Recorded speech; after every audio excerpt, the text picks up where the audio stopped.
जी अस्सलाम वालेकुम जनाब। कमालुद्दीन गुज्जर अल मशहूर पप्पी गुज्जर साहब, की हाल है कमाल भाई? ठीक हो? वालेकुम सलाम डॉक्टर साहब, ठीक ठाक। आप फुल चिल कर रहे हो, आराम कर रहे हो? जी रेस्ट कर रहे हैं जी। अच्छा जी। तो कमाल भाई पहले नंबर ते जनाब नू बहुत बहुत मुबारक है जनाब। गुज्जर क्लब एक दफ़ा फिर जो है ना उसकी सैटिंग हो गई है तो कैप्टन तुसी हो माशाल्लाह।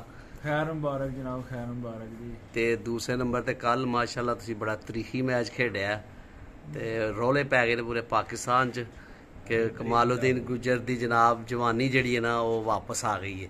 ਇਹਦੇ ਬਾਰੇ ਜੀ ਤੁਸੀਂ ਕੀ ਕਹਿਣਾ ਚਾਹੋਗੇ ਜ਼ਰਾ ਆਵਾਮ ਨੂੰ? डॉक्टर साहब माशाल्लाह ईद तो लैके हुण जिन्ने तक मैच खेले जिन्ने भी खेले ने माशाल्लाह ठीक खेले ने। सुपर फिट जी, ठीक नहीं नहीं बिल्कुल ठीक खेले ने ते अपना अल्हम्दुलिल्लाह अग्गों भी इंशाल्लाह खेलांगे। बाकी पिछले दिनों जलूस वाह ही खेले हैं। ठीक है, आवाम ने कमेंट भी इंदे कीते ने ते बस देख के ना मैं थोड़ी गैरत खादी है कि उनको वॉलीबॉल खेलना चाहिए।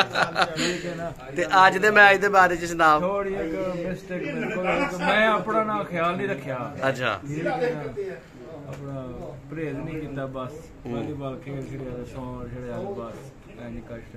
ते आज दे मैच दे बारे च जनाब तुसी इंशाल्लाह जी मैं साडे जिला सियालकोट दा जी ठीक है ते तकरीबन इंशाल्लाह मैच चंगा होएगा।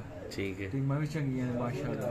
ठीक है, मैच चा साफ सी बिल्कुल जी, चाह साफ सी। ठीक है जी, बड़ी मेहरबानी कमाल भाई, शुक्रिया जनाब।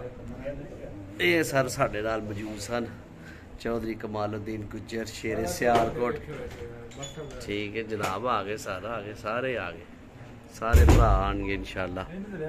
तो फसी भाई भी जी, अस्सलाम वालेकुम फसी भाई, की हाल जी? सब ठीक है? अल्हम्दुलिल्लाह ठीक ठाक। सब ठीक ठाक हो? अल्हम्दुलिल्लाह सर, सब तो पहला तो जनाब नू बहुत बहुत मुबारक जनाब एक नई जिंदगी शुरू करन ते जी। अल्लाह ताला तुहानू कामयाबी करे जे तुसी जिंदगी दूसरे शोबे च भी कामयाब, अल्लाह ताला तुहाडी भी जेहड़ी ना जिंदगी कामयाब करे।